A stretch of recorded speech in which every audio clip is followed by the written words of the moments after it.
අයිබෝවන් ඔබ සියලු දෙනාටම දවස සුබ වේවා ඔබට ජය වේවා. දින සැබෑවන බලාපොරොත්තු වන වාසනාවන්ත දිනයක් වේවා කියා ප්‍රාර්ථනා කරනවා. තත්තිනටම ජයනීත ගොවිසෙත ලොතරැයි ප්‍රතිඵලය. අද 2025 දෙසැම්බර් මාස 7 වෙනිදා එනම් මිරිදා ගොවිසෙත දිනුම් වාරය 4278. මේ දිනුම් වාරයේදී ගොවිසෙත ඔබට ගෙනෙන සුපිරි ජයමල්ල කෝටි 6කට වැඩි. දින මෙදපු ජය අංක මොනවාදයි අපි දැන් බලමු.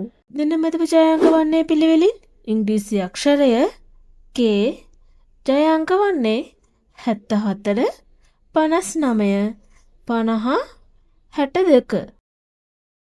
අද ඉරිදා දිනේදී වාසනාවන්ත ජයග්‍රාහකයන් රැසක් ගොවිසෙත විසින් ඔබට දායාද කරා. කෙසේ වෙතත් අද දිනේදී සුපිරි ජයමල්ල දිනා ගැනීමට නොහැකි වුවත් ජයමල්ලයාගේ වැඩි වී හෙට දිනේ ඔබේ අතටපත් වේ. මෙවැනි ලොතරැයි ප්‍රතිඵල ඔබට දිනපතා ලේසියෙන් ලබා ගැනීමට අපගේ channel එක subscribe කර bell icon එක click කරන්න. එවිට අප අලුතෙන් වීඩියෝ එකක් නිකුත් කරන සෑම අවස්ථාවකදීම ඔබගේ YouTube home page එකට පැමිණේවි. ඔබට සුබ දවසක්. ජය වේවා.